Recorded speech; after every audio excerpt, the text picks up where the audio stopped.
Good morning, folks. Kirk here with Kirk Giordano Plastering. My son Jason, as usual, doing the video. What we're going to do today is tie this window in. Now, we got to break back. I was here a couple minutes ago and I decided to check it out before we actually do the video. The reason we tie back and not, he had a door here. He took the door out and put the window in. He just has the key right here left. But the reason we tie back is, unless we get, I prefer 3 inches of paper, but the wall dictates how many inches we get. Right here it looks pretty good. Right here it looks real deteriorated. So we're going to break back until we get something good to work with. The idea is our new paper will come over here and cover the existing paper. Then our new wire will bind with the existing wire and go over that about 1 inch minimum. Because if we don't, by the time we're done with the stucco, we'll get a perimeter crack, meaning you can stick credit cards in that crack. So I'm going to go ahead and show you what I generally do. Now I'm just using my Bosch. I got a couple Hiltis, a couple Bosches, a few other type of pneumatic tools. Why do we use the pneumatic tools? Because if I take a hammer and I use muscle right here, okay, I'm using muscle and strength instead of skill, and I'm pushing this hard stucco into an already deteriorated paper. I'd say the house is about 60, maybe 70 years old, so weather does tend to deteriorate this. It hits the sun bakes the stucco, which bakes the paper. So it disintegrates sometimes. But anyway, it looks pretty good from what I've seen here. And yeah, there's even a technique to doing this guy right here. What you want to do is start, you don't start way over here, you start right next to the wall and work your way back a little bit. If you start way over here, then it comes off in bigger clumps. If you start next to the house, then it breaks off a little easier. I'll kind of show you. Hopefully you'll never have to do this, because there's no glory in it. There's absolutely no glory in breakout. It's the one of the dirtiest things to do, and I don't like to do it much myself, but it's often necessary. So anyhow, I'll show you how to do it, and then when I get done showing you, my son and I will both do the breakout here, so I'm not stuck doing this all by myself.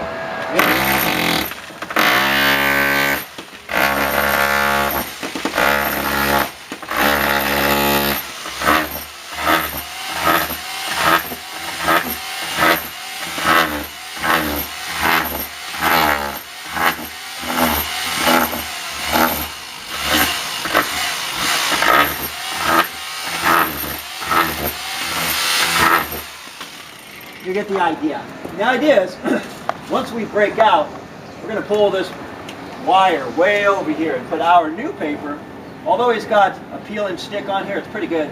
We're going to put our new paper against the window and over this. So I'll pull my wire out here. And that way we get a good waterproof seal.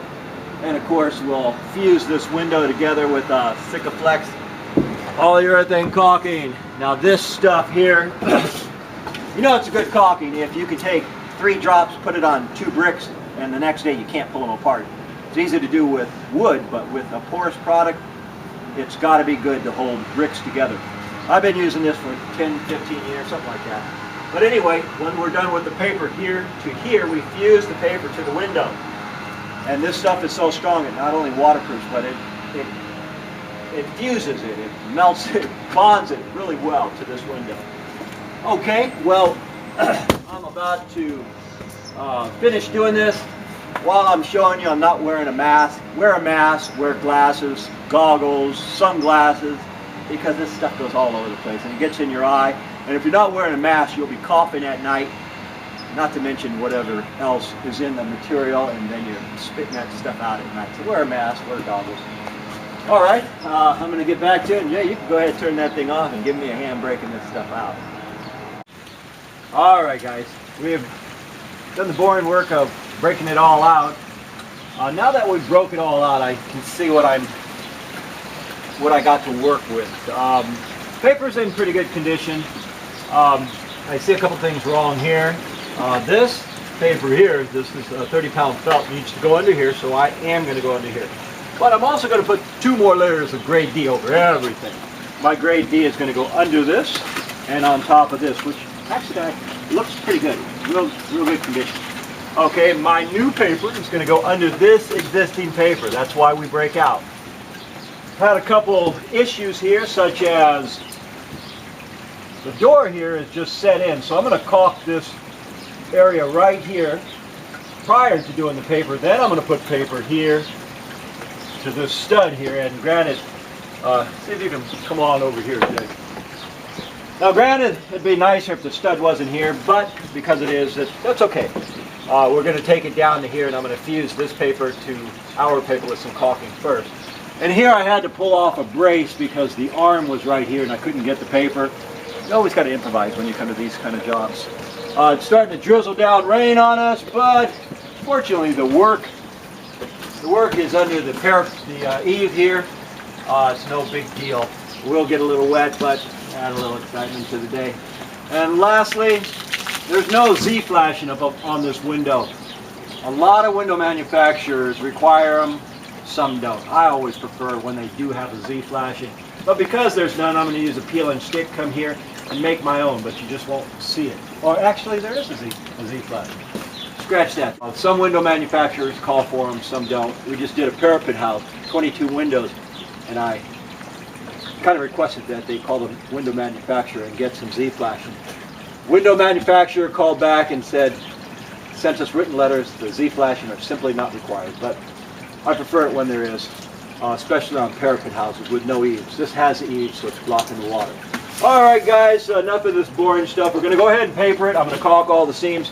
Then I'll show you the scratch and brown as we're doing it around here. That'll possibly be tomorrow. Hopefully we'll have better weather. Alright guys, we are wrapping up the lath. Figured since I'm explaining the whole process, I might as well continue and finish it. Okay, studs every 16 inches. I use a gun because the gun is much faster for me, but we're using self-fur wire. I do get people saying, how come you're not using self-fur nails? I'll explain that. First of all, studs are every 16 inches, and my staples are every 6 inches on here. It's faster for me just to use this, and for you homeowner, if you're doing it yourself, you might want to just buy furry nails or any kind of nails. Reason is, the gun is 400 bucks, compressor's 400 bucks, hose is about 100 bucks. If you're just doing a small project, you can use nails. Alright, let me show you two things. My son asked me, dang Dad, how come this doesn't want to come off with the gun here? I said it's probably done at a different time. As we open this up, we usually find a lot of different wires. There's a lot of different wires you can use for this. 17 gauge is the best and the most common. But they used a 20 gauge wire here, which is like chicken coops. I do a lot of work for contractors on a continuous basis, and a couple of them do their own paper and wire. And I've seen one guy, he did 20 gauge, and I said, wow, he's the wrong gauge wire. He said, what's the consequence? Consequence is, job's more likely to hairline crack. Anyway, you always want to use 17 gauge wire, and this is self-furred wire. What does that mean? Here's the roll of wire we're using. Oh, incidentally, when you take the wire off the roll, you put it on the way it's unraveling, because you got to use a lot more staples than if you turn the wire this way and hug the wall. If you hug the wall, it's easier. Less staples, but you lose your self-fur. What does self-furring mean? If you were to take this wire, put it on the wall just like this, there's an area on this wire that hits the wall and then it pushes the wire out.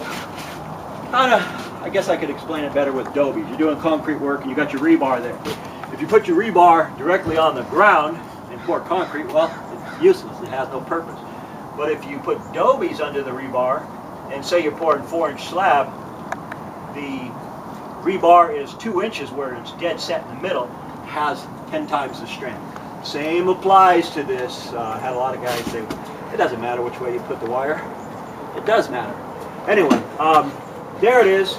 We're done with this, and I always put my caulking afterward, because you put it before you do the wire, then you hit it with the gun. This Sikaflex caulking just jams everything up. So there you have it for the wire. We're going to get ready to clean up here and get out of here. We're going to take a break, and we may just come back tomorrow and do the scratch and brown. We'll see how that goes.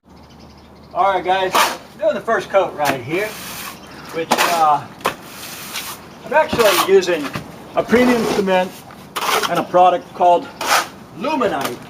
Luminite is for every 5-gallon bucket of cement, you actually put about a scoopful in the mix, and what that does is you control the setting time of this.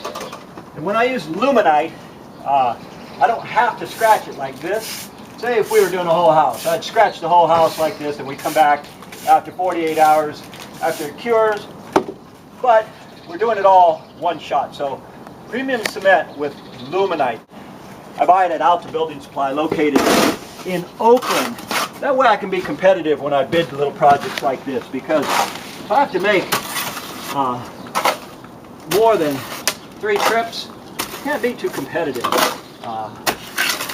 Well, I can, but the idea is to come in, save as many trips, and pass the savings on to you, the customer. Anyway, this is the first coat, and as soon as Jason's done with that, holding that camera, he's going to mix me up another bucket, and I'm going to do the second coat.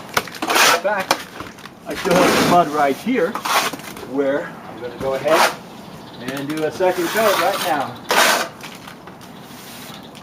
All right, Jay, you want to go ahead and turn that off and mix up some more of this stuff. All right, almost complete here. The finish we're doing is very, very forgiving. It's got waves in it, humps in it, and the aggregate is thick and thin. This has been painted about 10 times, and you can see a lot of people work here, a lot of different finishes all over here. But the transition is the most important. The transition between new to old is what determines how well this is going to look when it's painted. And also, because it has about 10 coats of paint and mine is rougher, I'm giving it some time, and then each time I hit this, it smooths it out a bit more. Bit more, bit more, bit more. I'm going to pull all this plastic off because I'm almost at that stage now where I'm going to give it a few more minutes, do some cleanup, and I'll show it to you on the final. All right, folks, my lovely wife has just brought us a late lunch. We had an opportunity to eat and have a cup of coffee, and more importantly, get all the dust and get cleaned up. Real important to get that dust out of the eyeballs. The owner asked me a question here. He said, "Gee, Kirk, when do we paint?" And I told him that the obvious answer is 28 days. Generally, 28 days allows it to fully cure. So without going into other details such as different products, accelerators that I've used like Luminite, or retardants, rapid set products, I'll simplify it and just say 28 days. And I would recommend a Kelly-Moore elastomeric primer and paint. That's the best, and it's alkali resistant, so you don't have to worry about the paint or the primer blistering and bubbling. These folks got my name off of Berkeley Parents Network. If you type on that Berkeley Parents Network, you'll see a number of us licensed stucco guys there. I'm not the only fella there, so you can take your pick and choose some fellows to do your work. Well, that's it for this one. Thank you, Jason, for doing the video and editing, because I barely know how to use the computer. Thank you, folks, for watching, and we'll see you on the next one. This is Kirk Giordano. Bye-bye.